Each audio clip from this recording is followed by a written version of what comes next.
ki Jai. Prem Kaho Shri Krishna Chaitanya Prabhu Nityananda Shri Advaita Gadadhar Shri Vasari Gaura Bhaktivinoda ki Jai. Shri Shri Radha Krishna Gopa Gopinath Shamakun Radhakun Giri Govardhan ki Jai. Shri Vrindavan Dham ki Jai. Navadvip Mayapur Dham ki Jai. Ganga Mai ki Jai. Ramuna Mai ki Jai. Bhakti Devi ki Jai. Tulsi Devi ki Jai. Shri Harinam Sankirtan ki Jai.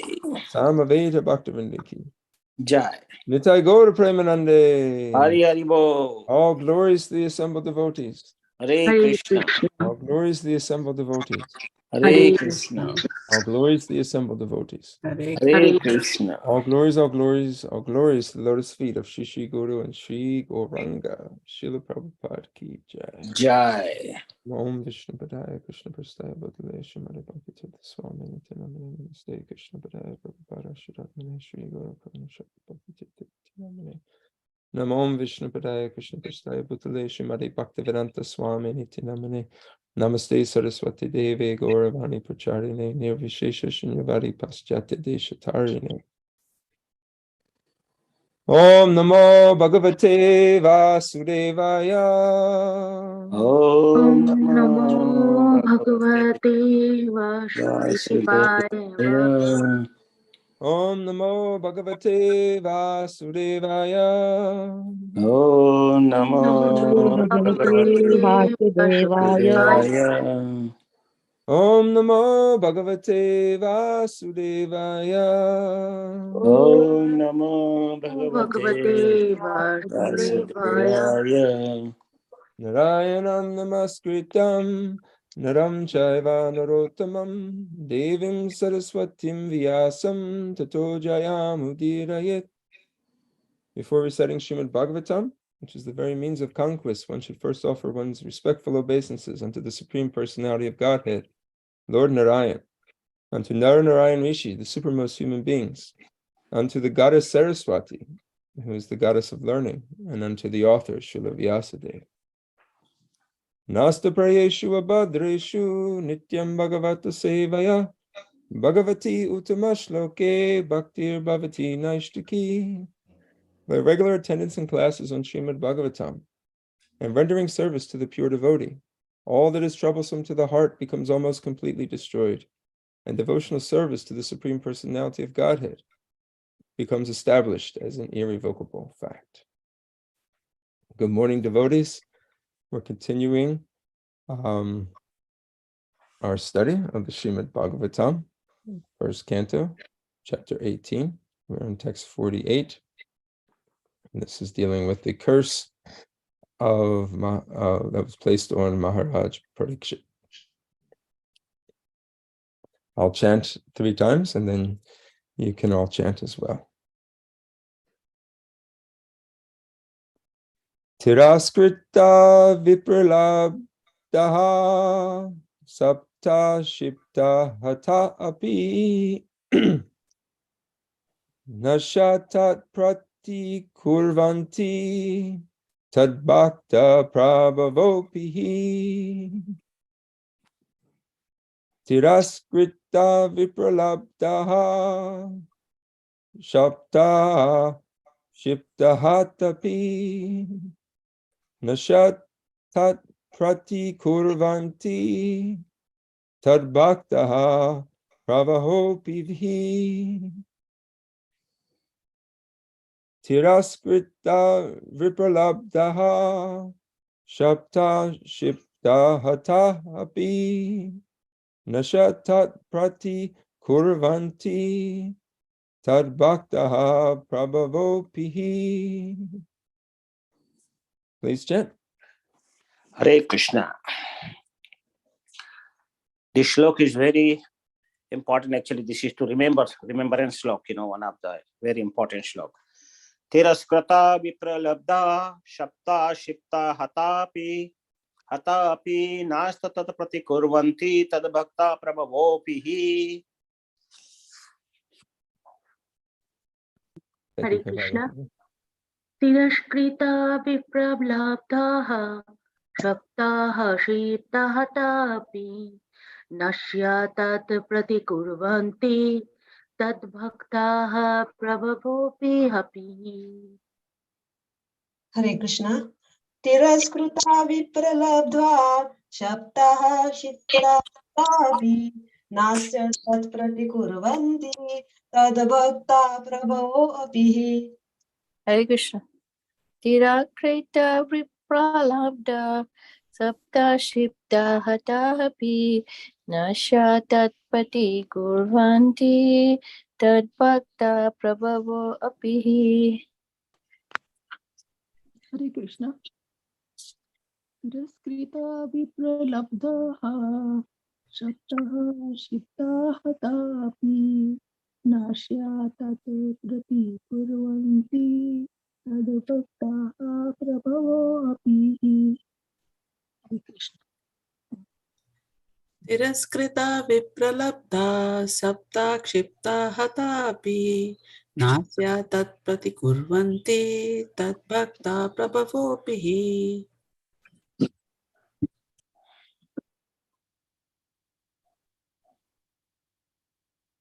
Okay, we'll go to the synonyms. Tira krita, being defamed. Vipralabdhaha, being cheated. Shaptaha, being cursed. Shiptaha, disturbed by negligence. Hata, or even being killed. Api, also. Na, never. Asha, for all these acts. Tat, them. Pratikurvanti, counteract. Tat, the Lord's. Bhaktaha, devotees. Pravaha, powerful. Api, although. He, certainly. Translation and purport by His Divine Grace, Srila A.C. Bhaktivedanta Swami Prabhupada. The devotees of the Lord are so forbearing that even though they are defamed, cheated, cursed, disturbed, neglected, or even killed, they are never inclined to avenge themselves. Purport. Rishi Shamika also knew that the Lord does not forgive a person who has committed an offense at the feet of a devotee. The Lord can only give direction to take shelter of the devotee. He thought within himself that if Maharaj Parikshit would counter-curse the boy, he might be saved. But he knew also that a pure devotee is callous about worldly advantages or reverses. As such, the devotees are never inclined to counteract personal defamation, curses, negligence, etc. As far as such things are concerned, in personal affairs, the devotees do not care for them. But in the case of their being performed against the Lord and his devotees, then the devotees take very strong action. It was a personal affair, and therefore Shamika Rishi knew that the king would not take counter action. Thus, there was no alternative than to place an appeal to the Lord for the immature boy. It is not only the Brahmanas are powerful enough to award curses or blessings upon the subordinates. The devotee of the Lord, even though he may not be a Brahmana, is more powerful than a Brahmana. But a powerful devotee never misuses the power for personal benefit. Whatever power the devotee may have is always utilized in the service towards the Lord and his devotees only. Om Agyanatavarandasha Gyananjana Shalakaya Chakshur Umilitam Yena Tasmai Shri Gurave Namaha. Shri Chaitanya Manobishtam Swapitam Yena Bhutale Swayam Rupa Kadamayam Dadati Swapadantikam. Nama Om Vishnu Padaya Krishna Prastaya Bhutale Srimate Bhaktivedanta Swami Niti Namane Namaste Saraswati Deve Gauravani Pacharine Nirvishesha Shunyavadi Paschatya Deshatarine Jai Shri Krishna Chaitanya Prabhu Nityananda Shri Advaita Gadadhar Shivasadi Gaura Bhaktavinda Hare Krishna Krishna Krishna Hare Hare Hare Rama Rama Rama Hare Hare. Let's listen to the translation once again. The devotees of the Lord are so forbearing that even though they are defamed, cheated, cursed, disturbed, neglected, or even killed, they are never inclined to avenge themselves. As Kaivalya Prabhu had mentioned, this is a key verse. Thank you for emphasizing this, Kaivalya Prabhu. This is a key verse for devotees practicing Krishna consciousness, trying to make spiritual advancement. In this material world, it is a place of misery. Krishna explains this in the Bhagavad Gita. No matter how much we try to avoid difficult situations, misery finds its way into our life in one way or another. The scriptures define it in 3 different categories. Adhyatmika, and these are the miseries caused by our own mind and body. Adhibodhika, the miseries that are caused by other living entities, other people that cause harm or disturbance to us. And then Adidaivika, these are the natural disasters, Mother Nature, when she sends, droughts, tornadoes, earthquakes, and extreme heat, extreme cold, etc. And we are bothered by such.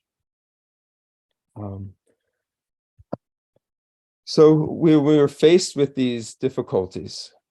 How we respond to them is really a test of how much we've truly understood the knowledge which is given to us in the scriptures.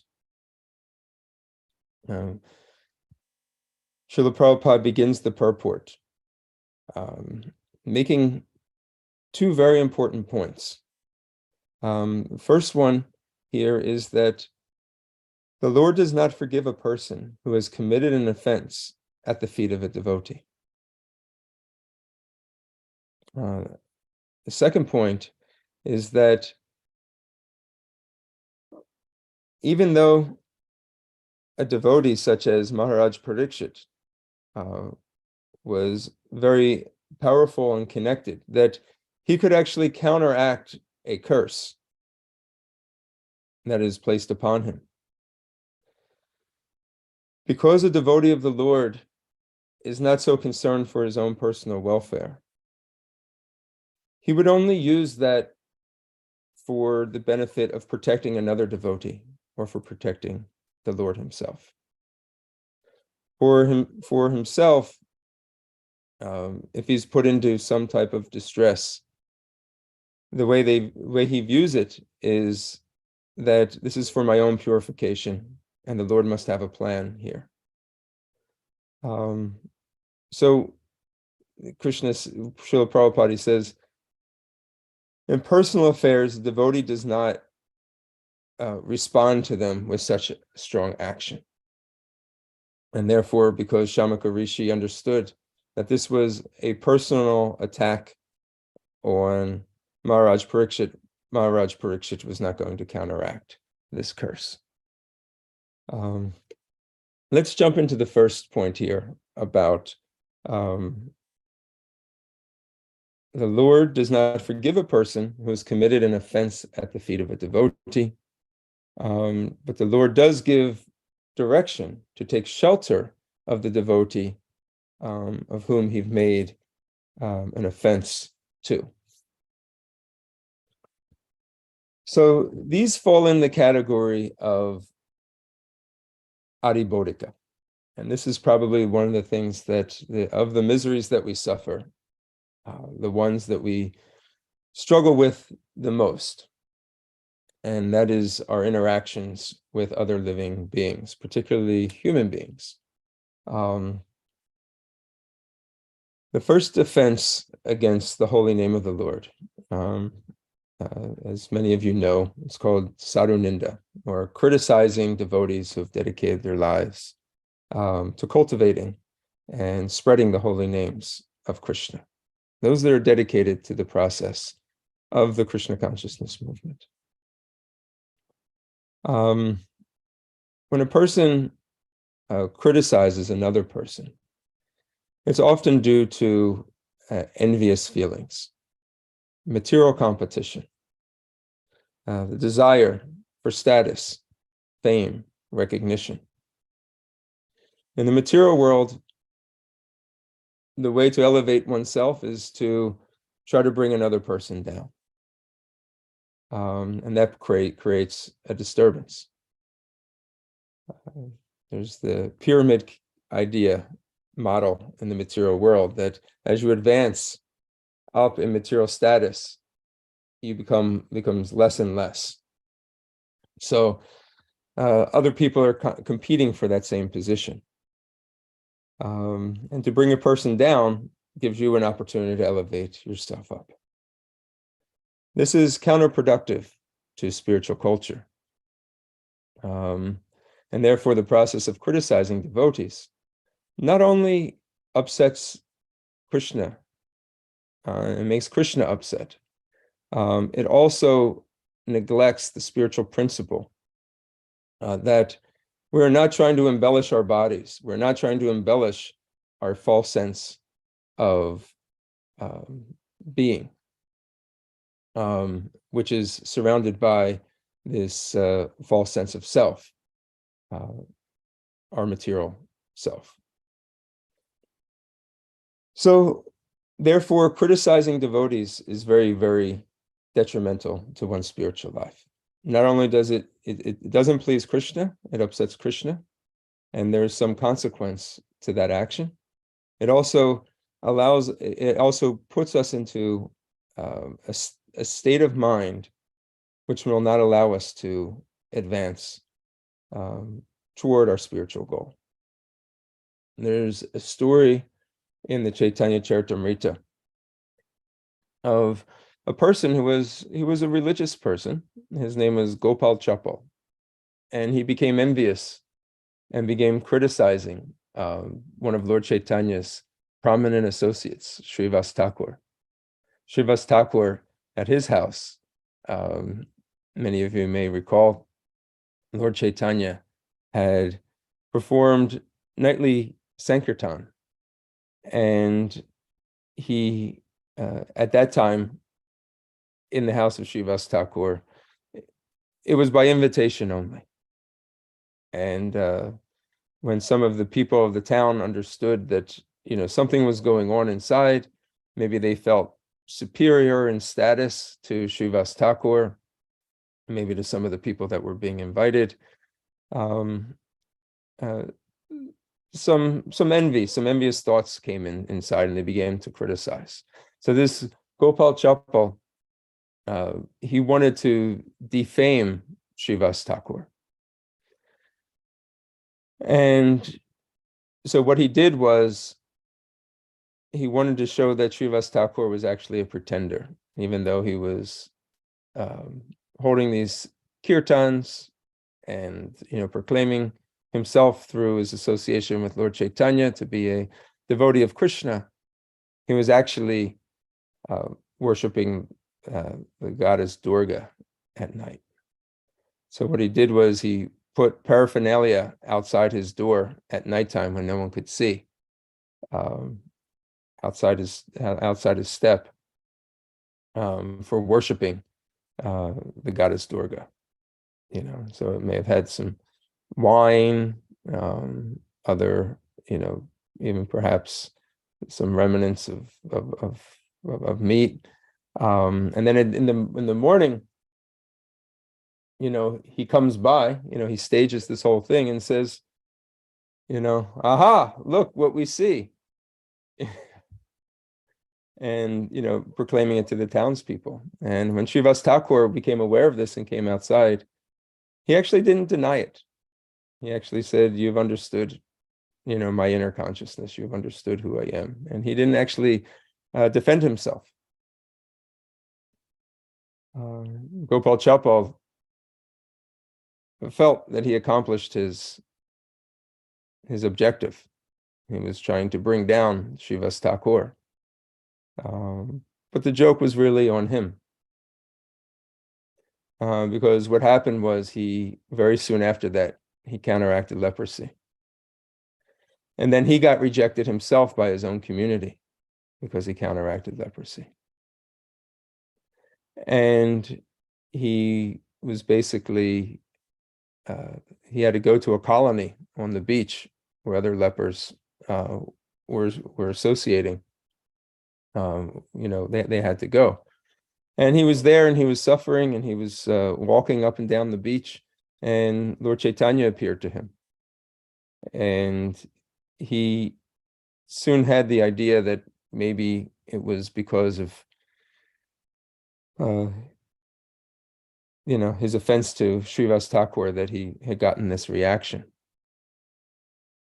And he cried out to Lord Chaitanya, please save me from this hellish condition that I'm in.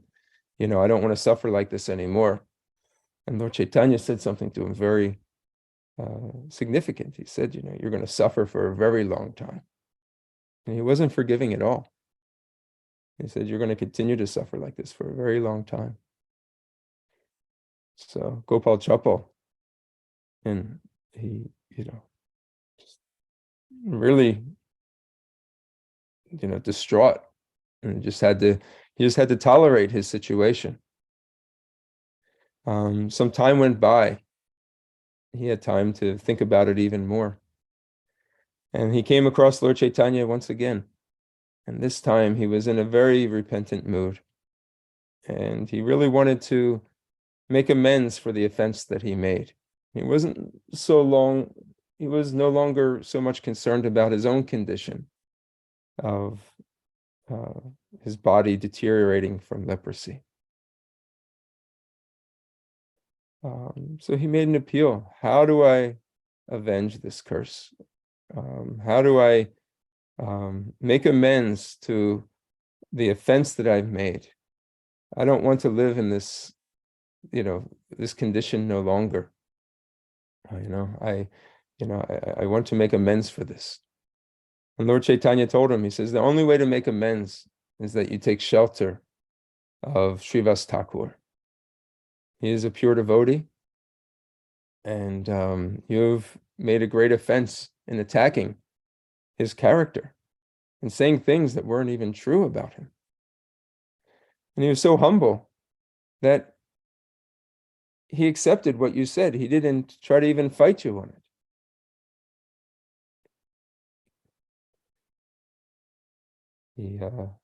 He understood this. He understood what Lord Chaitanya was telling him. So he went to the house of Srivas Thakur and arranged a meeting. And to Srivas Thakur, he said, I'm so sorry. This is what I did. It's been some time, but this is what I did, and I did this because of my envious nature. And Srivas Thakur, he did not hold a grudge. He actually didn't even recall what had happened. And naturally, he forgave Gopal Chapal. And Gopal Chapal, his leprosy was then actually cured from this. So from this example, we see that the point Srila Prabhupada was making, that when an offense is made toward a person, when criticism is there, there's likely going to be some reaction to that.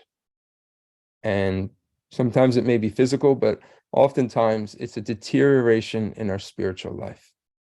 Enthusiasm for practicing Krishna consciousness will likely diminish, and criticism breeds more criticism. And when you criticize, you oftentimes find yourself in the accompaniment and association of other people who also like to criticize. And that also is a breeding ground for more and more behavior of this sort. And then it just becomes a spiral effect. So therefore, we have to guard against this very carefully. On the other hand, when we look at the case of Srivas Thakur and how he responded to it, we find it very similar to the way in which Maharaj Parikshit responded to the curse of Shringi. For himself, he didn't protest. He understood that this is somehow the will of the Lord. And therefore, he tolerated. And he understood that there's actually a greater purpose. Now, if a disturbance is being made on behalf of another devotee, so say criticism is being made of another devotee, or criticism is being made of the Lord, usually devotees at that point are recommended to counteract that. If you're going to fight, fighting for oneself, that is not being recommended here. But fighting on behalf of another devotee, for the protection of the devotee, or for the protection of the name and the movement of the Lord, that can be done. So when Shamaka Rishi understood that actually because this was directed at Maharaj Parikshit, he knew that Maharaj Parikshit was not going to respond. However, if it was done towards protecting one of his citizens or another devotee of the Lord, Maharaj Parikshit would have acted. We see this also in the case of Durvasa Muni and Maharaj Ambarish.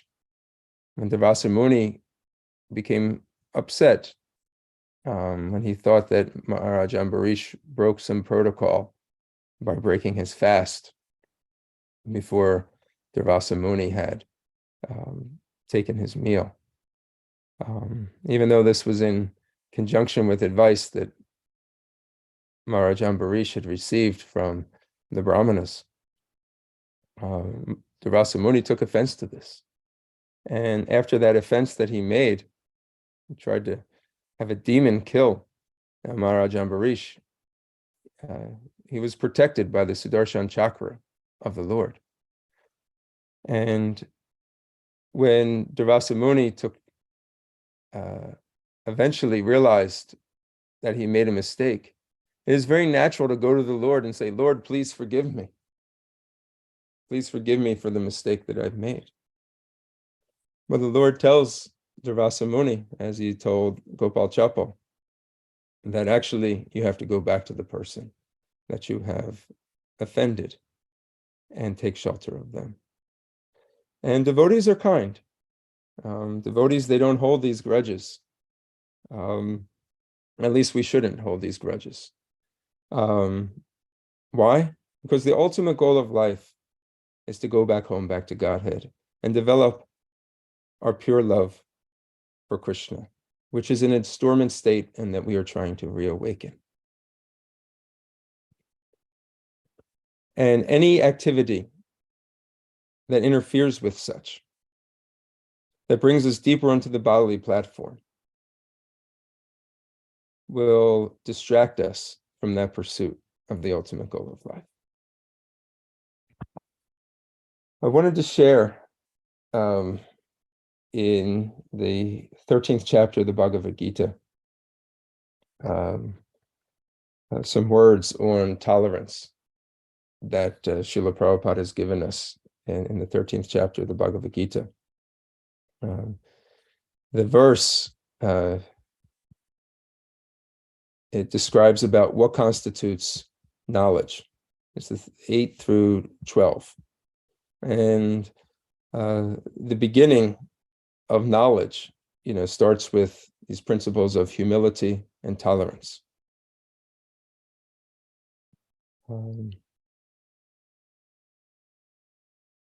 Tolerance means that one should be practiced to bear insults and dishonor from others. If one is engaged in the advancement of spiritual knowledge, there will be so many insults and much dishonor from others. This is expected because material nature is so constituted. In other words, in this material world, we have to expect that this is the status quo, that insults and dishonor will come, whether it's justified or unjustified. Even a boy like Prahlad, who was only 5 years old, was engaged in the cultivation of spiritual knowledge, was endangered when his father became antagonistic to his devotion. The father tried to kill him in so many ways, but Prahlad tolerated him. So there may be many impediments to making advancement in spiritual knowledge, but we should be tolerant and continue our progress with determination.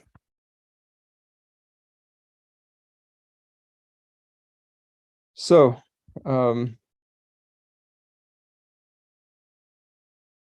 there's 2 parts to this act of criticism. One, how to deal when someone is criticizing you.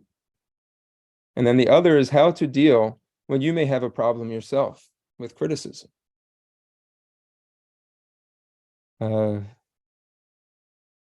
Let's start with that one. How to deal when you may find yourself having a problem with criticizing others.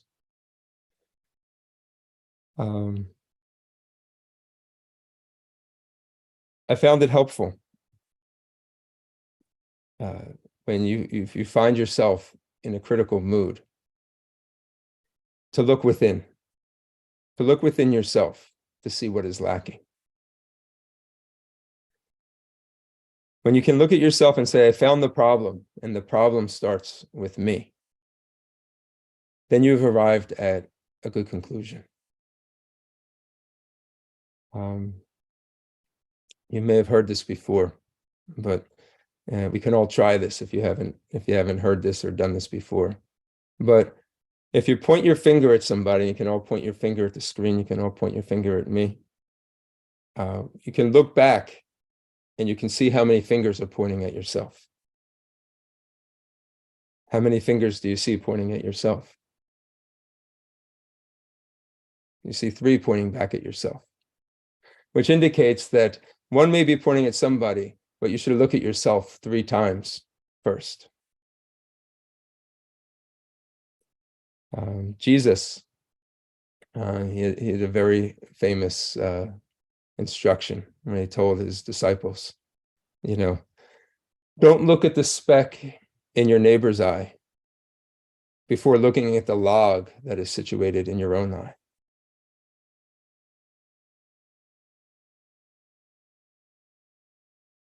Oftentimes, what we find lacking in somebody else is actually what we find lacking in our own self and what we're frustrated in our own self.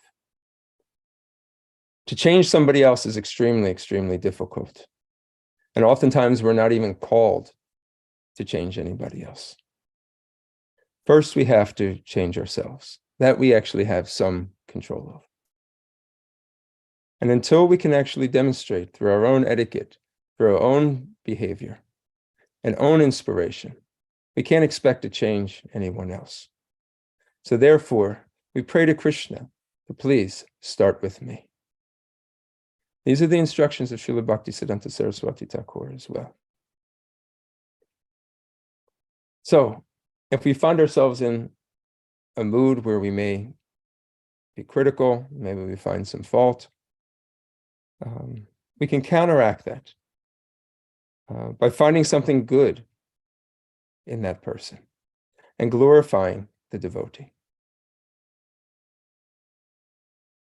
Find the fact that the person is chanting the holy name. They come to the temple, they do some service. Something that we can find and fan that spark of devotion that they have.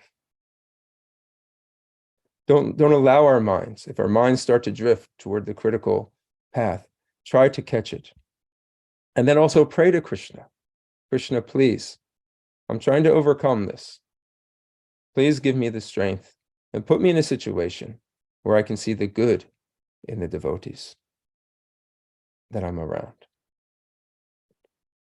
It is also important to understand that when a person is in the shower, they're in the process of getting clean. So yes, there may be some residual dirt, but the fact is that they're in the process of getting clean. If a person is a person may be, severely overweight, and you can look at the person and say, you know what, they don't take care of themselves, they're overweight. You can, look at it, identify that person as such. But if you see that person going to the gym every day, then you have a completely different sense about that person. You say, you know what, maybe that person is overweight, but you know what, they're doing something about it.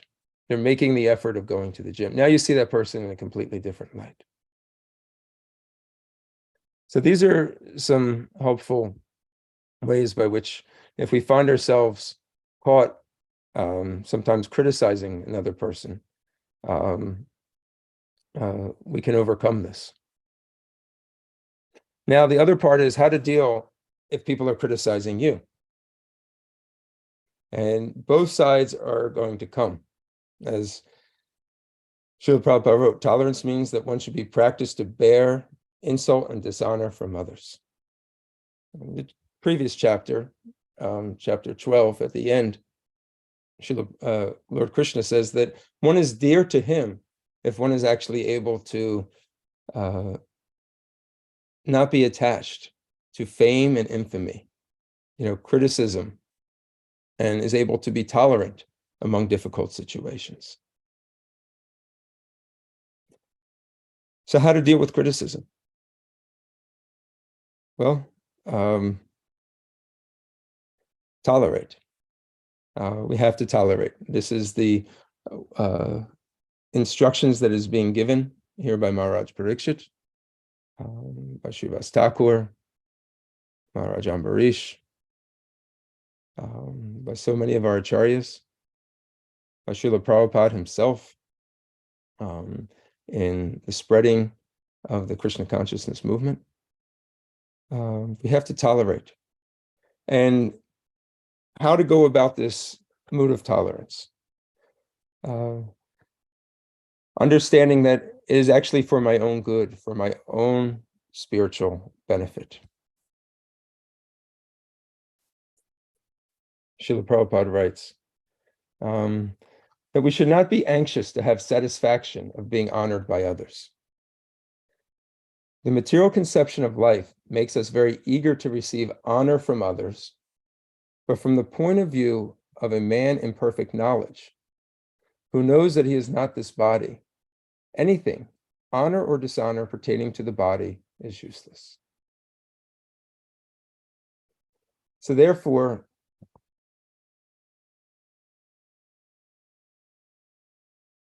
if we receive some type of insult, dishonor, etc., we can see this as this is actually purifying the false ego, the false sense of self. This is allowing me to become humble and preventing me from becoming proud, because pride is the enemy to becoming a pure devotee of Krishna.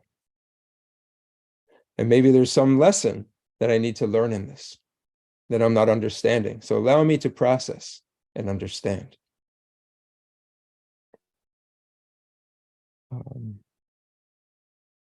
The other part of it is that we can begin to pray for the other person. This other person seems to have a problem for me, Krishna. I don't quite understand it, but I know that this mood isn't ultimately going to facilitate a very Krishna conscious environment. So please, I'm praying for that person. Not so much for myself, but for that other person, that these thorns can be removed from their heart. Now, counteract that, or rather contrast that with trying to attack back, which is what our reaction usually is. If somebody says something about us, we want to quickly defend ourselves, and then even take it a step further, and then finding a fault against that other person. And then once we do that, we find ourselves lodged back in the material atmosphere. We go back into the material competition. Who's going to be right? Who's going to win? And then we start campaigning for ourselves and against the other person. And lastly, we should see it through the lens of Lord Chaitanya's instruction in the Shikshastakam, and how important that is. The context of this verse is that if we want to develop our relationship with Krishna, it starts through being able to absorb ourselves in Krishna's holy names. And Krishna says, and Lord Chaitanya, who is Krishna, says that Trinadapi sunuchena suror iva sahishnuna amanina manadena kirtaniya sadahari. One who thinks himself lower than the grass, who is more tolerant than the tree, who does not expect personal honor, yet always is prepared to give all respects to other, can easily chant the holy name of the Lord. So this is a prerequisite. This is a requirement. This is not an option.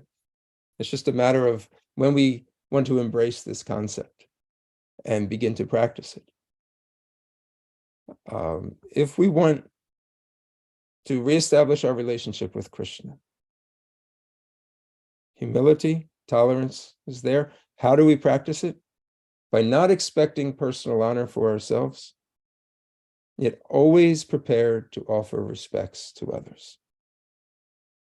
Find the good qualities in the devotees. Don't see it as your service necessarily to want to correct everyone. Leave that to Krishna. Leave that to the spiritual master. Leave that to some managerial authority. You can find yourself at peace by giving, by finding the good qualities and glorifying the devotees. Now, the one caveat of this, and this is oftentimes brought up, there are extremes. And what I'm not referring to today are the extremes. I'm talking about the day-to-day troubles that we encounter. Obviously, if there's some,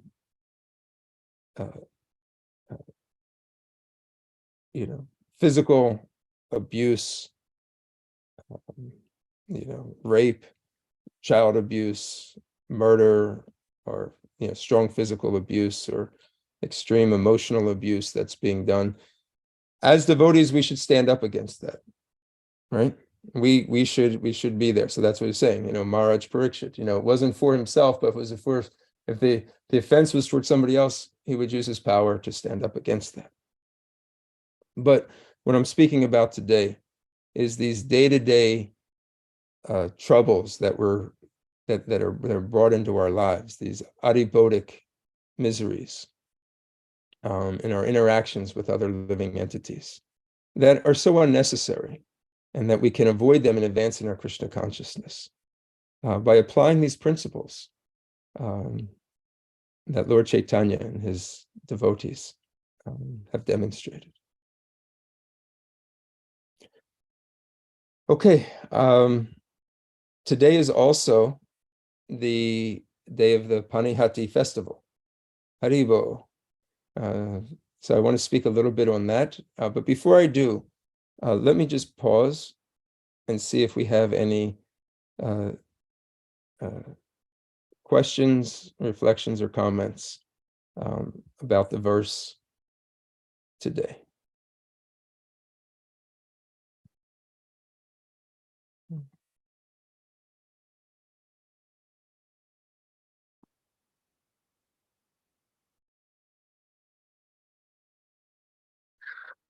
Any? Hare Krishna, Prabhu. Hare Krishna. Thank you so much, Prabhu, for a wonderful class. Means I had so many questions, and I got all the answers. Thank you so much. So, our glories to Srila Prabhupada. Hare Krishna. Haribo. Yeah, I was listening to a class by Mahatma Prabhu. He was telling, sometimes we are put in a situation, even you don't criticize somebody, but we are put like somebody else is criticizing, we're just listening. Even listening to criticism, we we make offenses to the devotee. So he also said that whenever somebody is criticizing somebody, we have to make some excuse and just leave the conversation or just walk away, just say, okay, I'm going to the bathroom or something. Just avoid listening to criticism. So this is something very difficult. Sometimes, we have good friends, we want to hear them talking about others, because they're trying to reveal your mind. What would you say about it, about people revealing their mind because they've been hurt, Yeah. And where do you draw the line? What is criticism? What about revealing the mind? About, feeling hurt because somebody else did something, to them. Sure. Especially a good friend. Yeah. Yeah. So I think that you have to start with the goal in mind. So if the goal is to overcome it, you want to support that person in helping to overcome the problem. And sometimes in order to kind of remove the toxins that are there, you have to, take some time. So if you're helping that person do that, and you have to be very careful that you don't become poisoned yourself by that. But there should be some admission that I want to overcome these, I want to overcome these tendencies. And then in order to overcome them, I need to kind of get it out of my system. But at a certain point, if it's not changing, and the goal isn't to actually to change, then you may find yourself also to become weakened in that way, and then also start, becoming critical yourself and developing the habits that you may not want. So to me, I think that's the key. Is the person really interested in wanting to change? And then you also have to counterbalance it with getting, feeding yourself with Krishna Katha, because if all you're hearing is people's problems all the time, it takes a very strong person to be able to hear that and not become impacted and affected by it. So you have to really balance it by hearing Krishna Katha in the morning, hearing Krishna Katha in the evening, hearing Krishna Katha, which is the kind of really good association, throughout the day, reading, and that way you'll actually be able to give a person who may be struggling the positive things. And when we replace, the lower with the higher, as the Bhagavad Gita says, we replace that lower taste with a higher taste. That's what we want to be able to give to ultimately to the person. But I do understand sometimes it's a process. It's not an overnight, but withdrawing the the toxins that may be in our body, of offenses, of criticism, of gossip and things like that. Sometimes it takes time to extract that from our hearts, but the goal should always be to overcome this. And why do we want to overcome it? It pleases Krishna.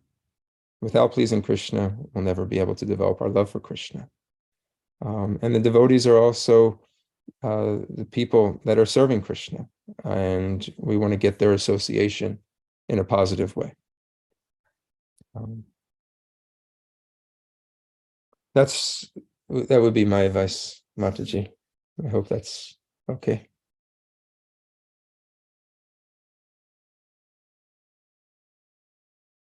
Yeah, we should hear it. It's nice to hear that,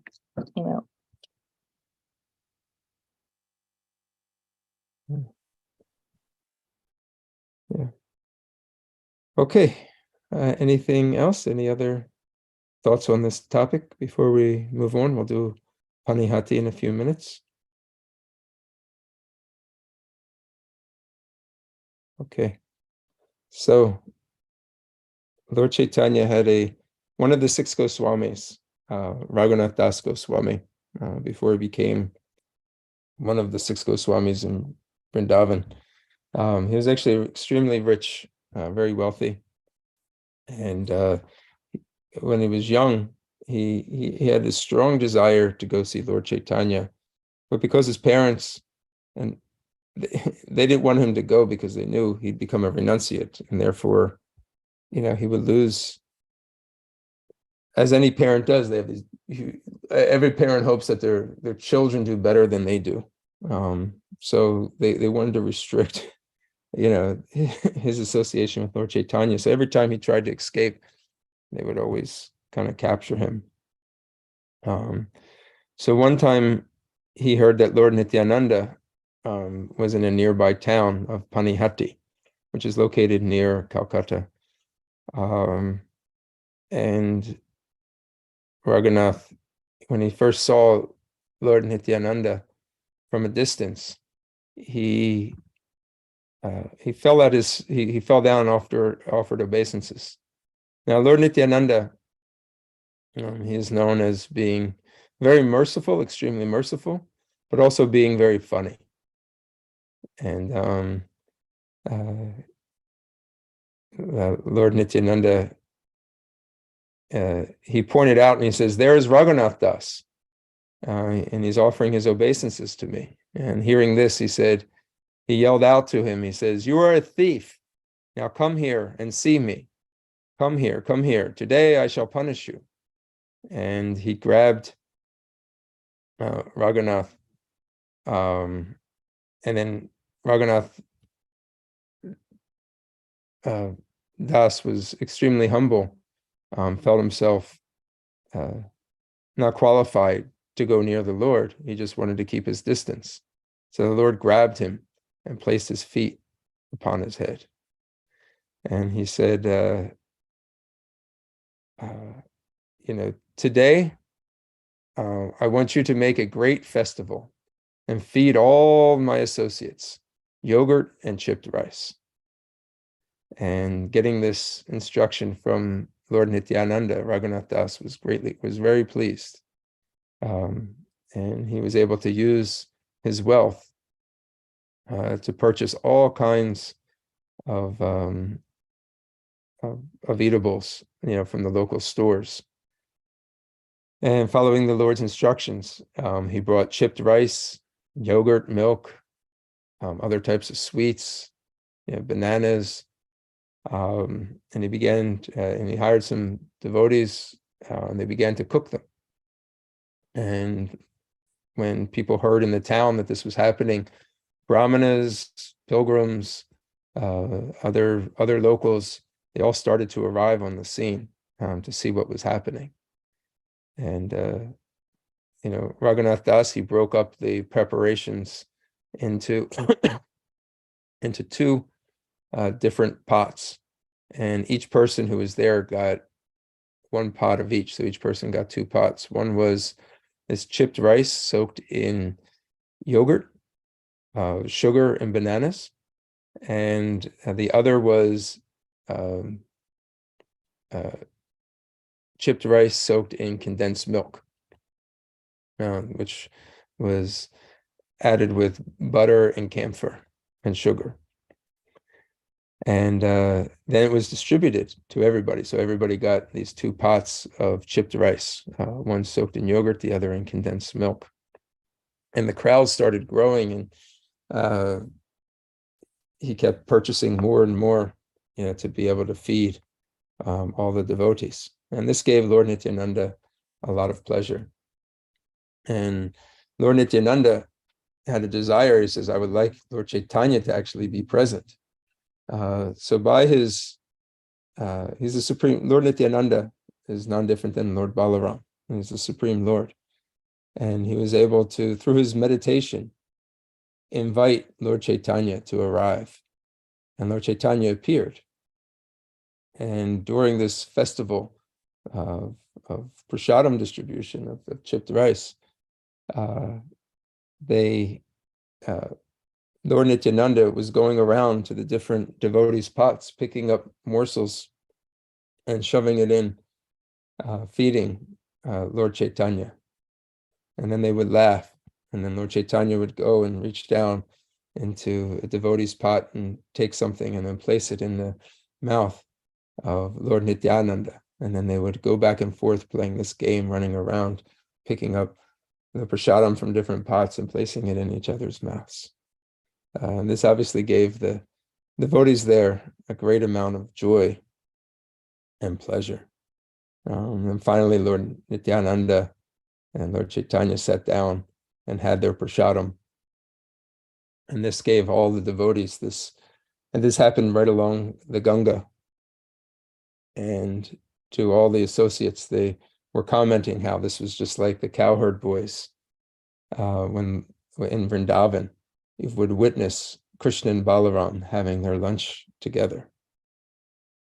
So in this way, this pastime of the Panihati festival, the Chiradahi festival, the festival of chipped rice and yogurt and condensed milk,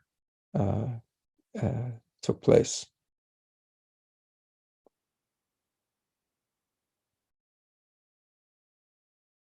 Okay, and this festival I know is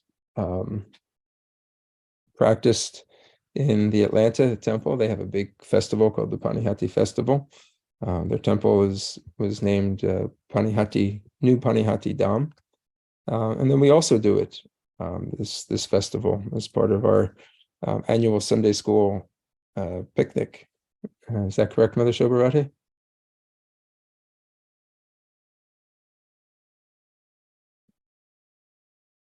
I'm not sure if she's still there. Hare Krishna, Prabhu.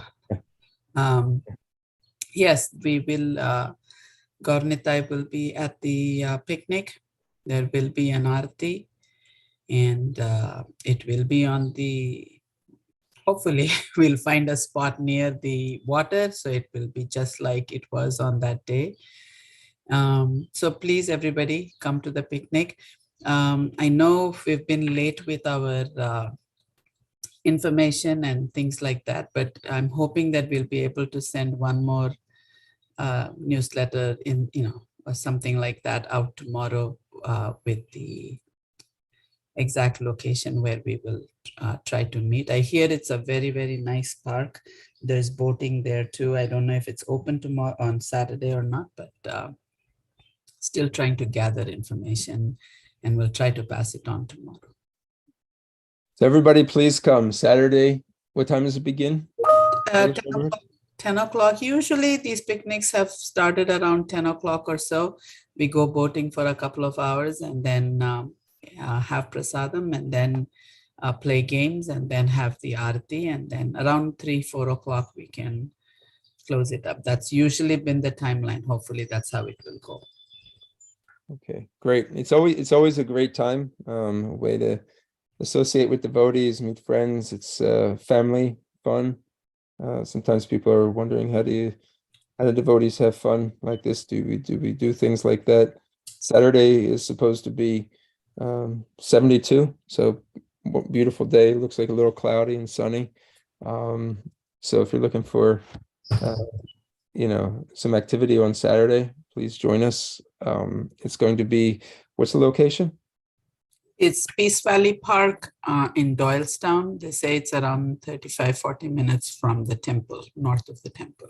Okay, East Valley Park, Peace Valley Park. Peace Valley Park in Doylestown at 10 a.m. Yep. So Is it this week, Prabhu? yes, coming? this Saturday, June 3rd. We are leaving for Paniyatidam tomorrow. Yes, they are having, I saw the message from them there. They do a really big Panihati festival in Atlanta. So have a good time there. I think the point is Yeah, that. Mataji, thank you. Yes. all right, so thank you all. Have a wonderful Krishna conscious day. All glories to Srila Prabhupada. Yeah. Are Hare- you guys going to send like an email about the address? Because Yeah, it's in the email that was sent out on Sunday, but we'll Okay. send another one out, so you can look at that one as well. okay. We'll send a reminder out. Okay. Thank you. Sure. Nitya Premanande Hari Hari Bo. Hare Krishna. Oh, thank you so much, Prabhu. Hare Krishna. Hare Krishna. Thank you, Prabhu. Thank you. Nice Hare katha. Hare Bol.